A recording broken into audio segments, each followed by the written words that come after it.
Assalamualaikum warahmatullahi wabarakatuh.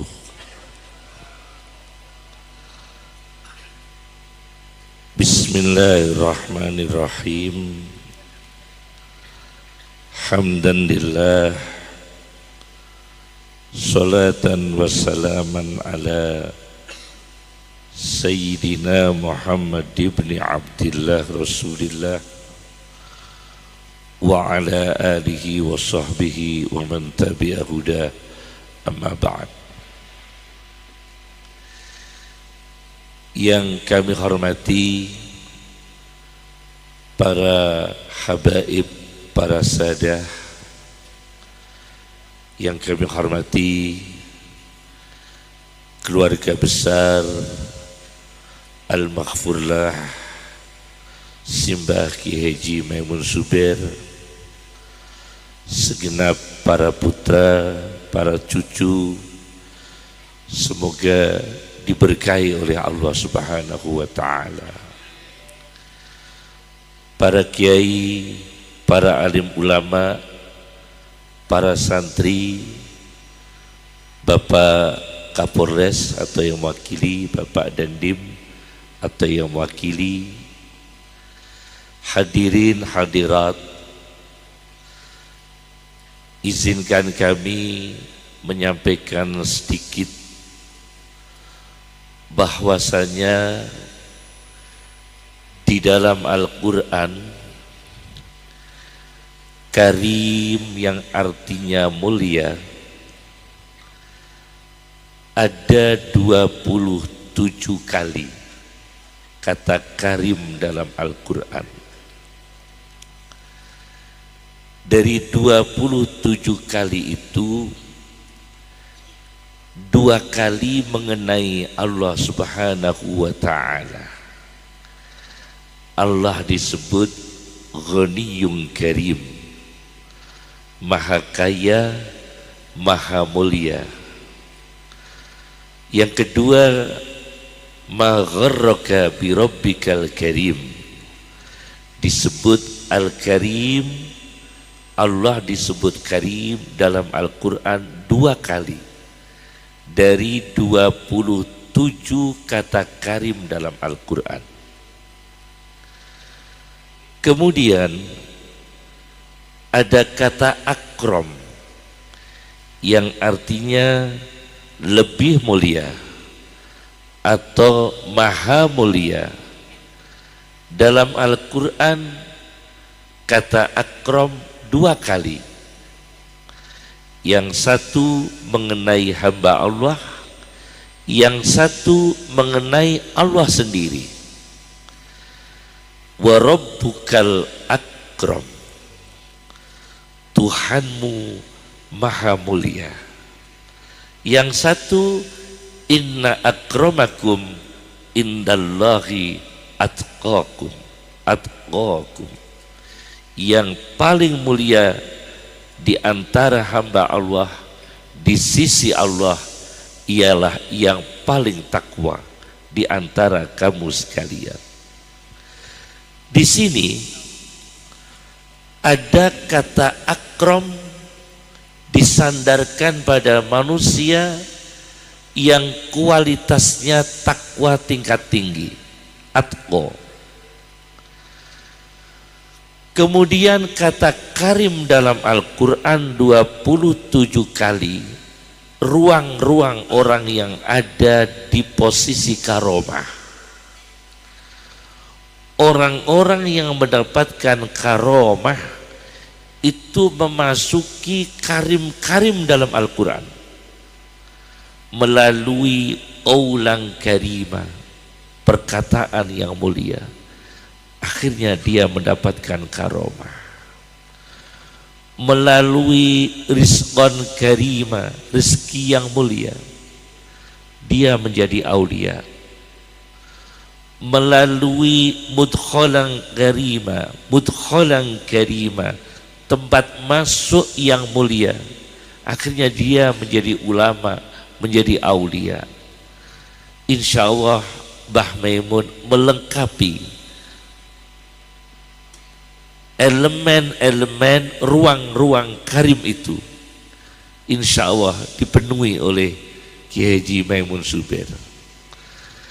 Indikasinya ialah yang menunjukkan bahwasanya Mbah Maimun Zubair memasuki pada ruang-ruang karim itu diindikasikan beliau wafat di Makkah, dimakamkan di Ma'la. Ada satu kitab berjudul Syifa'ul Gharam bi Akhbaril Baladil Haram. Syifa'ul Gharam bi Akhbaril Baladil Haram. Sebuah kitab tentang negeri Makkah, karya Muhammad bin Ahmad Al-Fasi Al-Makki. Di situ dijelaskan bahwa Nabi bersabda dengan 3 hadis. Orang yang wafat di salah satu Makkah Madinah, besok pada hari kiamat dibangkitkan Allah fil aminin, di dalam golongan yang aman. Orang iman yang meninggal min akhadil haramain, salah satu Makkah atau Madinah, maka Allah membangkitkan orang itu dibangkitkan di hari kiamat, termasuk orang-orang yang aman. Itu redaksi hadis pertama. Hadis yang kedua lebih spesifik. Barang siapa yang wafat di Makkah atau di jalan Makkah, fi tariqi Makkah, maka dia dibangkitkan Allah pada hari kiamat minal aminin, termasuk orang-orang yang aman. Itu hadis kedua. Hadis ketiga lebih spesifik lagi, Ma'la. Hadis ketiga yaitu Rasulullah Shallallahu Alaihi Wasallam bertanya kepada Allah Subhanahu Wa Taala, ma li ahlil baqi'il gharqad, ma li ahli baqi'il gharqad. Ya Allah, pahala apa yang diberikan kepada mereka orang beriman yang di makam Baqi'il Gharqad Madinah? Allah menjawab, lahumul jannah. Para sahabat, para tabi'in, para ulama, para aulia, para orang-orang salih yang dimakamkan di Baqi'il Gharqad lahumul jannah, mereka mendapatkan surga. Hadis Nabi sallallahu alaihi wasallam. Kemudian Nabi bertanya, mali ahlil mu'allad, apa yang diberikan kepada orang-orang yang dimakamkan di Ma'la? Mu'allad, Ma'la. Al-Mu'allad bisa dilihat di kitab apa itu Mu'jamul Buldan karya Yaqut Al-Hamawi, bisa dilihat di dalam kitab Atlasul Hadis karya Dr. Syauqi Abu Khalil, dan bisa dilihat dalam buku-buku geografi yang lain. Nah, di situ Al-Mu'allad, maka Ma'la, ditanyakan oleh Rasulullah SAW kepada Allah, mali ahlil mu'allad, apa pahala yang diberikan kepada orang-orang salih, para ulama, para aulia, para sahabat, para tabi'in yang dimakamkan di Ma'la? Allah menjawab, jangan tanya, hai Muhammad, la tas'alni an jiwari. Orang-orang yang di makam Ma'la itu dekat dengan aku, jangan kamu tanyakan. Sa'altani an jiwarik, la tas'alni an jiwari. Anda sudah tanya pahala yang aku berikan kepada orang-orang yang di makam Baqi, sudah aku jawab. Tapi kalau yang di makam Ma'la, jangan kamu tanyakan. Itu orang-orang yang dekat dengan aku. Semoga Mbah Maimun Zubair termasuk dalam karomah ini.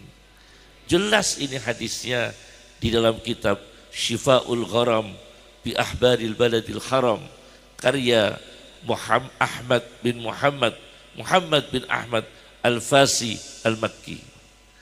Ini yang mengindikasikan bahwa ulama yang ada di sana, ada Kiai Maimun Zubair, ada ulama-ulama yang lain, ada Syekh Yasin, ada Syekh Mahfud At-Turmusi. Di dalam kitab Kifayatul Mustafidnya dijelaskan di situ. Nah, insya Allah kita hanya menginginkan berkah-berkah beliau. Kemudian kami sampaikan lagi, kenapa ulama bisa keramat? Apa tip-tip cara-cara ulama bisa keramat? Memang orang berilmu tidak semua mendapatkan karomah yang spesifik, meskipun punya spesifik karomah ilmu. Satu adalah alimun mukram, seorang ulama yang dimuliakan. Kenapa dimuliakan? Karena mukrim, memuliakan. Karena dia memuliakan, maka dimuliakan. Karena dia menghargai, maka dihargai. Ulama seperti ini biasanya tawadhu sekali, ditandai dengan tawadhu. Sampai dulu ada ulama yang mengarang kitab tidak mau mengaku karangannya, dinisbatkan pada orang lain, saking ikhlasnya. Jangan sampai diketahui karyaku. Tidak seperti kita, Google saja bilang karya kita. Jadi ulama dulu enggak, karyanya sendiri dinisbatkan pada orang lain. Bahkan Ahmad bin Hanbal itu kalau berdoa kan banyak kabulnya. Tapi ketika diminta berdoa ada kesulitan manusia, beliau mendiamkan dulu. Begitu orangnya keluar baru didoakan. Supaya nanti kalau kabul tidak populer doanya dia. Itu Ahmad bin Hanbal. Jadi Ahmad bin Hanbal dapat tamu, ada kesulitan, minta didoakan muskilah ini, problem ini, penyakit ini, kesulitan ini. Beliau tidak mensegerakan berdoa di depan tamunya. Tamunya keluar, diam-diam Ahmad bin Hanbal mendoakan. Begitu berhasil, tidak populer doa beliau. Inilah cara orang dulu, seorang ulama. Tidak seperti kita ini. Orang mandi wes ngaku mandi. Orang alim ngaku alim. Jadi ulama dulu Masya Allah, tawadhu sekali. Maka mulia, karomah. Yang kedua, ulama yang mulia keramat itu ulama yang ifadah istifadah. Dia mengambil faidah, istifadah, juga memberi faidah. Imam Nawawi di dalam kitabnya Bustanul Arifin mengatakan, hadis Nabi dari Sunan Tirmidzi, la yashba'al mu'minu min khairin yasma'uhu.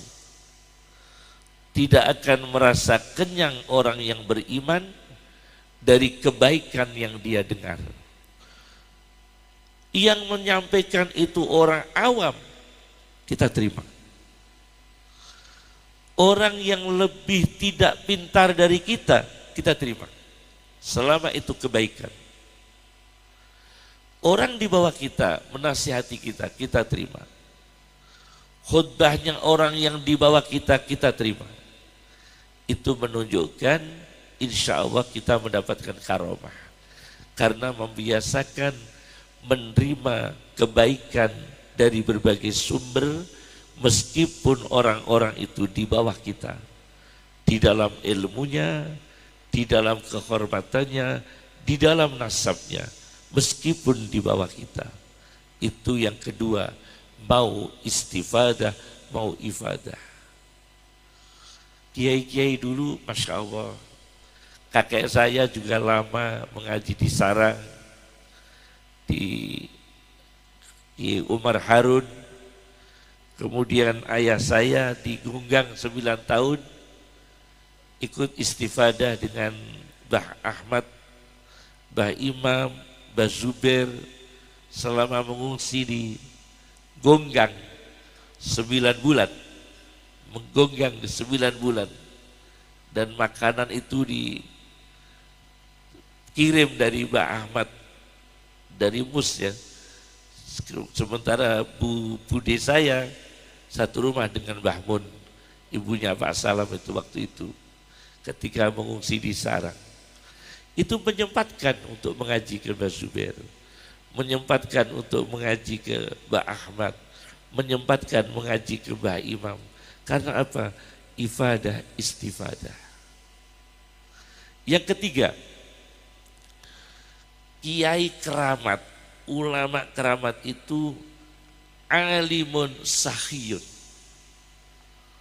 kudu lomo. Ulama keramat itu lomo. Ada ulama bernama Abu Muslim Al-Khawlani, diperintah istrinya belanja dengan membawa uang 1 dirham. Begitu belanja mau beli tepung di pasar, sebelum belanja uang itu diminta oleh pengemis. Akhirnya beliau lari ke toko lain supaya tidak diikuti pengemis. Pengemis itu masih mengikutinya. Akhirnya diberikan kepada pengemis. Gak jadi belanja beliau. Dan karena tidak punya uang, istrinya menunggu di rumah mau beli tepung. Beliau mencari tatah kayu, serbut kayu, limbah kayu, dimasukkan dalam kantong, rapi, dibawa pulang. Dibawa pulang karena istri menunggu untuk membeli tepung terigu. Beliau uangnya sudah diminta pengemis. Beliau mencari nukhata. Nukhata itu limbah kayu. Begitu dibawa, dimasukkan kantong, diberikan kepada istrinya, beliau pergi. Takut istrinya marah karena enggak bawa tepung, bawanya itu limbah kayu. Tapi alangkah terkejutnya, malam hari itu beliau datang, istrinya telah membuat roti yang lezat. Ternyata kantong yang isinya limbah kayu itu berubah menjadi tepung. Itu keramat. Keramat. Ulama yang keramat. Limbah kayu berubah menjadi tepung. Karena apa? Dia altruisme. Uang 1 dirham diberikan kepada pengemis. Itu ulama dulu. Jadi keramat. Keramatnya itu karena loma, dermawan, menjadi keramat. Itu yang ketiga. Yang keempat,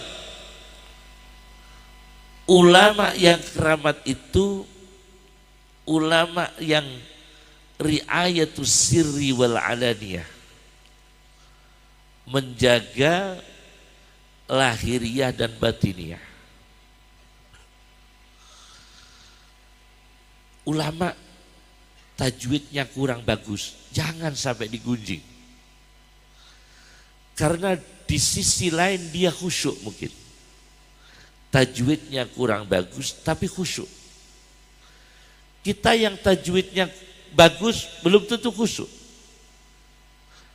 Tajwid kita mungkin lebih bagus tapi belum bisa khusyuk. dia tajwidnya belum sebegitu sempurna tapi khusyuk. Nah, itu sangat dimungkinkan. Ini terjadi ketika Syekh Ibrahim Ar-Raqi menjadi makmum. Imamnya itu Abul Khair membaca Fatihah. Menurut Syekh Ibrahim Ar-Raqi itu seorang mukri ahli qiraah kurang bagus. Akhirnya dia menyesal, menjadi makmum itu menyesal. Kenapa saya kok jadi makmumnya Syekh Abul Khair yang tajwidnya kurang bagus? Di hatinya itu menggunjing. Begitu keluar dari sholat, dia mencari air, dikejar oleh singa. Dikejar oleh singa. Minta tolong pada Syekh Abul Khair yang tajwidnya kurang bagus. Jadi Syekh Ibrahim Ar-Raqi itu tajwidnya hebat, seorang ahli Quran, seorang ahli qiraah. Sholat ikut makmum Syekh Abul Khair seorang sufi yang tajwidnya kurang begitu sempurna. Bagus tapi kurang begitu sempurna. Dia tidak puas, keluar dari majlis itu, dia keluar dikejar oleh singa dan minta tolong kepada Syekh Abul Khair. Akhirnya Syekh Abul Khair mendatangi singa itu dan mengusirnya. Apa kata Syekh Abul Khair? Tajwidmu itu tajwid dohir. Istaghaltum bid-dawahir fakhiftumul asad. Maka Anda takut dengan singa. Karena yang Anda pikirkan hanya tajwid dohir. Tapi sementara saya istaghalna bil bawatin, keikhlasan, kekhusyuan, maka singa takut kepada kita. Fakhafanal asadu. Itu ulama yang keramat. Jadi keramat itu jangan hanya didasari dengan kealiman, tapi juga dengan kebatinan. Sejauh mana kekuatan ikhlasnya, kekuatan batinnya. Seperti yang sering diceritakan Ki Khalil Bangkalan. Ada orang Cina perempuan dari Medan lumpuh. Lumpuh itu kalau berat ya, penyakit lumpuh itu falij, hemiplegia, lumpuh separuh atau falij, semacam lumpuh atau penyakit kelumpuhan yang lain. Dari Medan, ingat saya, dibawa ke Ki Khalil Bangkalan, perempuan Cina lumpuh itu. Karena dia orang kaya, dia bawa orang memikul wanita tersebut sampai di Bangkalan. Dia turun, ditandu, dipikul 4 orang. Masuk di halaman Ki Khalil Madura. Ki Khalil Madura itu marah-marah. Keluar dari rumah, menurut sejarah ini, keluar dari rumah bawa pedang.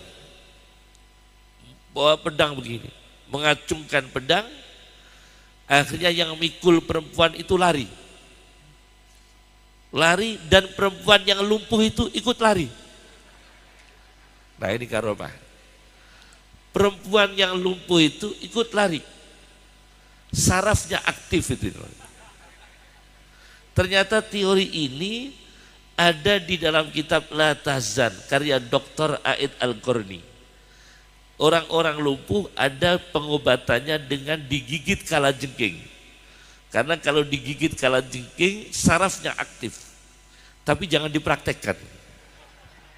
Jangan dipraktekkan. Itu memang ada di dalam kitab La Tahzan karya Dr. Aid Al-Qarni.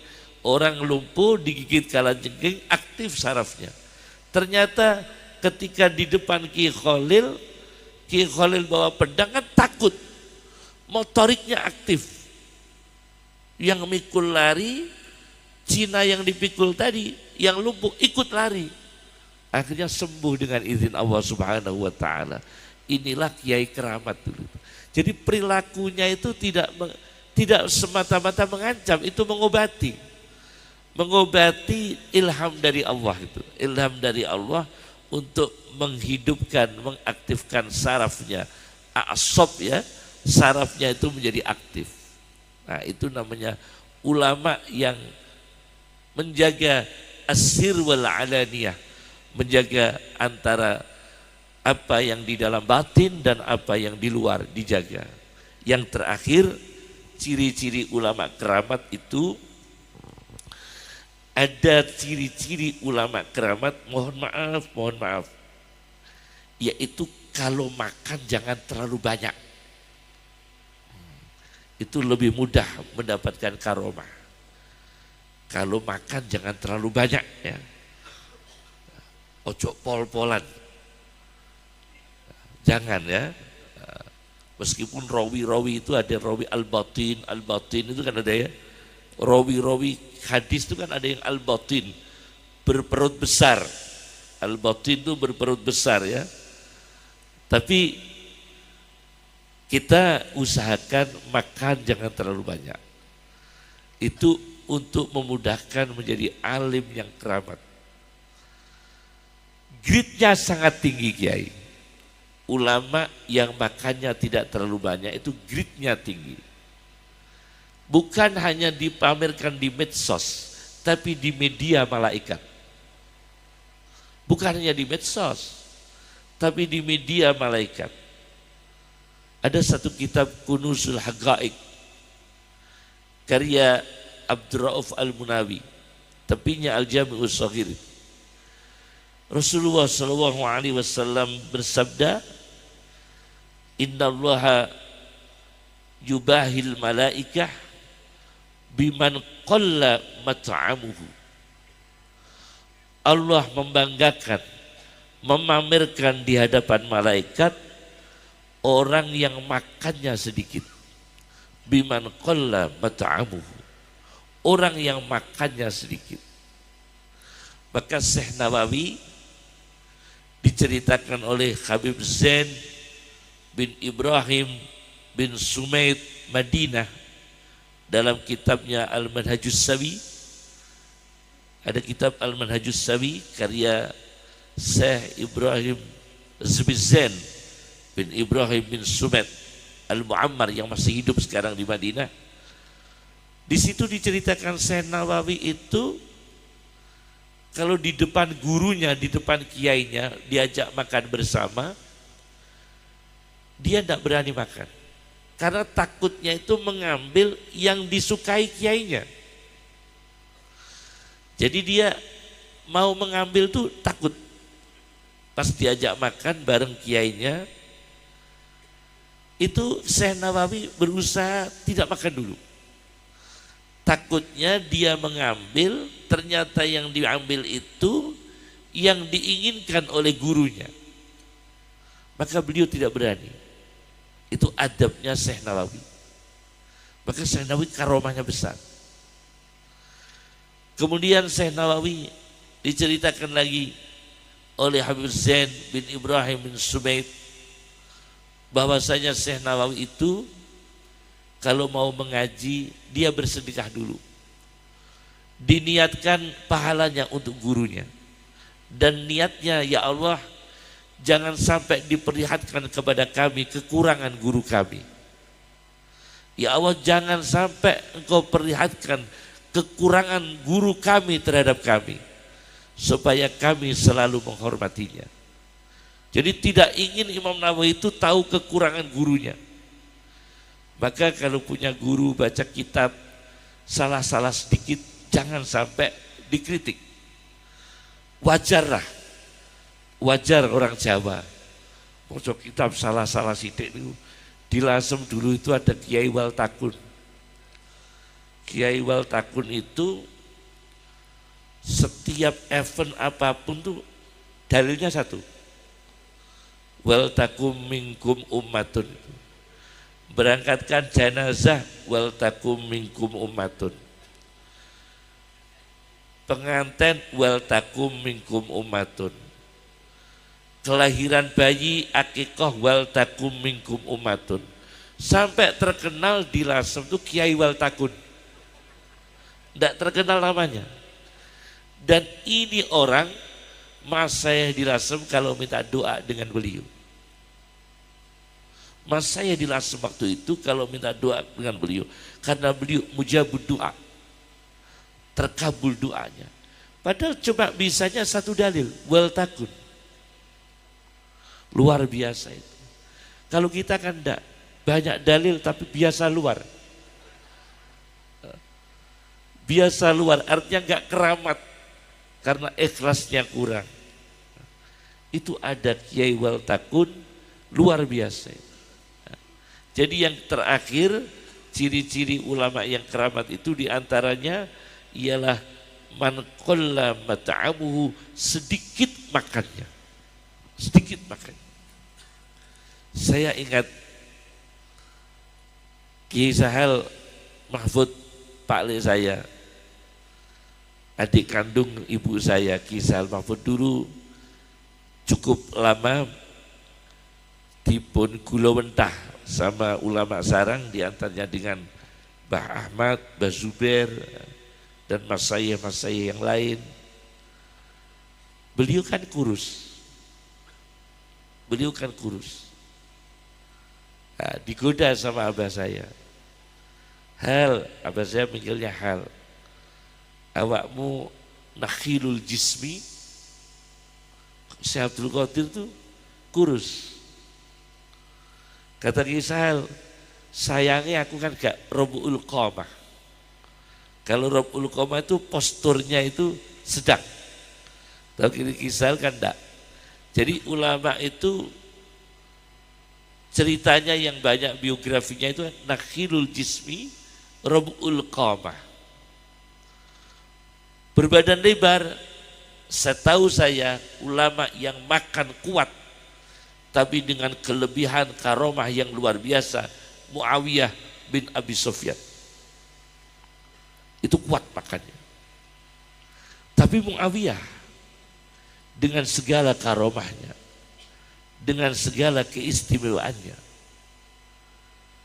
Mbah Hasyim Asy'ari itu ayah saya dengan Ki Badrus Purwoasri itu kan makan, kalau di rumah Mbah Hasyim kan beli, ayah saya sama Ki Badrus itu kalau Mbah Hasyim itu kalau menjam makan sehari-hari luar biasa Pak, macam-macam menu, tapi tidak dimakan supaya punya sisa banyak nanti diberikan kepada santri, diberikan kepada tetangga.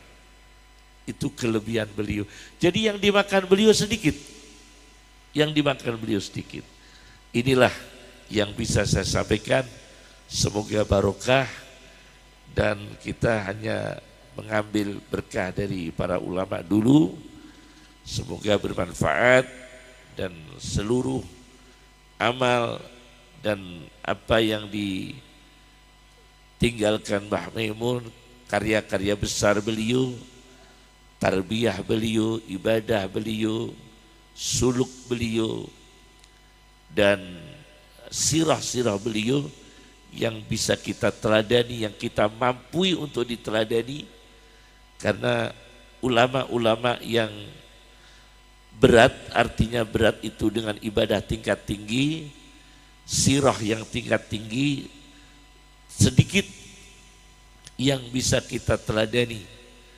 Seperti kehilangan ulama-ulama dulu, itu memang al-ilmu nurun, ilmunya menjadi menurun. Al-ilmu nurun, ilmunya menjadi menurun.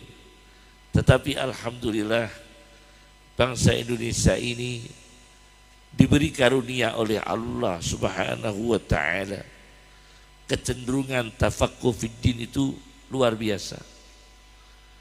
Himmah pada agama Allah luar biasa. Bangsa Indonesia ini. Dan orang memuliakan orang ahli agama luar biasa. Dirasakan sekali, may yuridillahu bihi khairan yufaqihu fiddin. Sedikit saja paham agama, nasibnya baik. Yuridillahu bihi khairan. Allah menghendaki nasibnya baik. Orang yang diberi pemahaman sedikit saja dari agama, nasibnya baik. Sampai ilmu ila hadrati itu bisa ziarah berkali-kali. Ngimami ziarah wali songo, ngimami umroh, ngimami apa. Itu dengan ilmu ila hadrati saja. Itu berkahnya luar biasa. Manakib berkahnya luar biasa. Itu diantaranya anugerah Allah, hadiah Allah yang diberikan kepada bangsa Indonesia. Sampai orang awam saja itu bisa dihormati. Orang awam. Saking lunaknya hati kita ini terhadap ulama, lunaknya hati kita ini kepada orang-orang yang difahamkan Allah pada agama Allah Subhanahu wa ta'ala. Cukup dari kami, semoga berkah semua. Kita mendapatkan berkahnya Mbah Maimun dan semua putra dan cucu, mungkin sabun canggan atau cicit buyut, sabun buyut. Namun sabun buyut ya. Moga-moga berkah semua, difutuh oleh Allah Subhanahu wa ta'ala, dan semua santri diberikan futuh oleh Allah. Terakhir, para ulama dulu mengijazahkan kepada kita, karena momen ini yang dikholi seorang ulama, maka ada titipan dari Syekh Mahfud Termas diberikan kepada Mbah Hasyim Asy'ari, diberikan kepada ayah saya, diberikan kepada saya. Ada doa dari ulama Syekh Mahfud untuk menjadi ulama. Allahumma sakhir lana al-kutuba kullaha. Allahumma sakhir lana al-kutuba kullaha. Ya Allah, tundukkan kepada kami seluruh kitab. Allahumma sakhir lana al-kutuba kullaha. Itu doa dari ayah saya, dari Mbah Hasyim Asy'ari, dari Syekh Mahfud Termas. Semoga bermanfaat. Cukup dari kami. Assalamualaikum warahmatullahi wabarakatuh.